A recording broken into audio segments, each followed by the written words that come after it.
The letter of Paul to the Galatians, chapter 2. Then after 14 years, I went up again to Jerusalem with Barnabas, taking Titus along with me. I went up in response to a revelation. Then I laid before them, though only in a private meeting with the acknowledged leaders, the gospel that I proclaim among the Gentiles, in order to make sure that I was not running, or had not run, in vain. But even Titus, who was with me, was not compelled to be circumcised, though he was a Greek, but because of false believers secretly brought in, who slipped in to spy on the freedom we have in Christ Jesus, so that they might enslave us. We did not submit to them, even for a moment, so that the truth of the gospel might always remain with you. And from those who were supposed to be acknowledged leaders, what they actually were makes no difference to me. God shows no partiality. Those leaders contributed nothing to me. On the contrary, when they saw that I had been entrusted with the gospel for the uncircumcised, just as Peter had been entrusted with the gospel for the circumcised, for he who worked through Peter, making him an apostle to be circumcised, also worked through me in sending me to the Gentiles. And when James and Cephas and John, who were acknowledged pillars, recognized the grace that had been given to me, they gave to Barnabas and me the right hand of fellowship, agreeing that we should go to the Gentiles and they to the circumcised. They asked only one thing, that we remember the poor, which was actually what I was eager to do.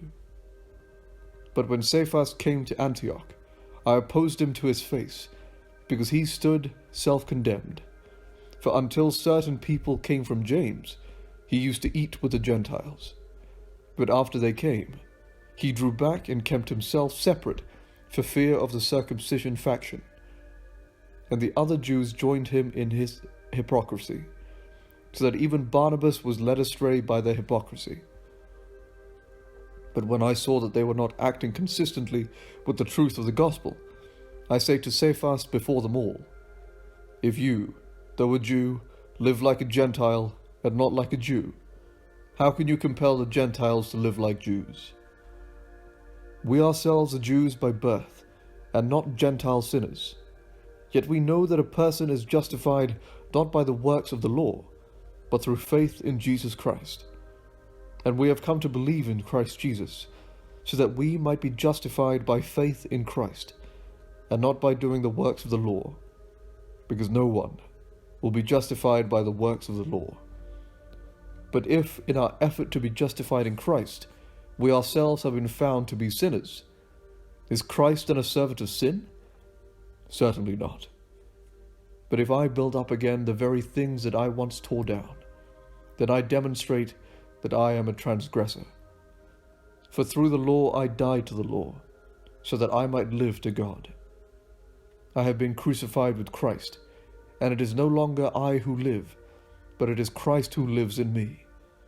And the life I now live in the flesh, I live by faith in the Son of God, who loved me and gave himself for me. I did not nullify the grace of God, for if justification comes through the law, then Christ died for nothing.